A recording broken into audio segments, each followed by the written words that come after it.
Could stricter tree bylaws actually hurt our environment? If you think this sounds far-fetched, you're not alone. And by the end of this short video, you will understand how the law of unintended consequences means we may end up hurting our environment even more. First, let's look at the law of unintended consequences, and then we'll see how it applies to our trees. The law of unintended consequences means that actions of people, especially governments, always have effects that are unanticipated or unintended, despite the best intentions. In a nutshell, it is possible to create problems worse than the problems we're trying to solve. Consider the case of the red-cockaded woodpecker in a study published by Zhang in 2004. It's a beautiful bird that's on the endangered species list. The Endangered Species Act places severe land use restrictions on areas where these birds are found, preventing many forms of building and land use.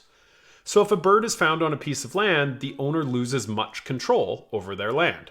Sounds great, right? The bird's habitat is well protected. Quite the opposite.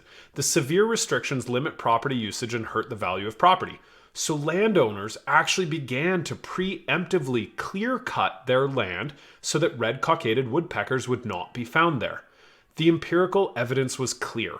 Almost 25% more woodpecker habitat was lost because of this law. Again, almost 25% more woodpecker habitat was lost because of this law. How does this apply to our trees and canopy cover? Well, trees grow from small to large and inevitably die in some manner. These larger trees are then replaced by small and medium trees that grow into their place in a renewing cycle. For example, a homeowner may allow a tree to grow for many years until it's large enough to cause danger, block the sunshine where their vegetable garden grows, or otherwise interfere with their property. The large tree is then removed, and ideally trees get to grow into the gap, and the cycle continues. If we declare the larger trees protected, it means the homeowner can no longer remove trees when they become a burden.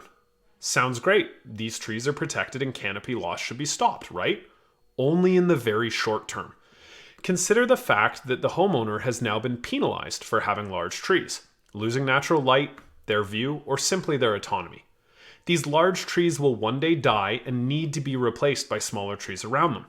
Having suffered through the consequences of trees they have no control over, the homeowner is unlikely to allow smaller trees to reach a protected size. As the canopy ages and the larger trees die or are removed for being dangerous, there will be far less trees to replace them. Like the woodpecker habitat, by punishing owners for having certain sizes or species of trees, the tree bylaw actually threatens to reduce the number of large trees and significant species over time. This will hurt our canopy and our environment. Now that's all doom and gloom, but it doesn't have to be that way. If we design our tree bylaw so that it respects human psychology, avoids punishing homeowners, and doesn't create disincentives, we can protect our canopy for generations to come. There are a few simple suggestions to the tree bylaw that would help it respect the law of unintended consequences. Number 1. Allow homeowners continued freedom to manage their own trees of any size and species, but require replacement trees. And for significant species, require the replacement trees to be the same species. And in the future, be very cautious about what trees we declare protected and the future consequences and unintended consequences that can have on that size and species. In all, please consider this. Is the purpose of the bylaw to make us feel good for supporting it, or to actually protect our environment for future generations?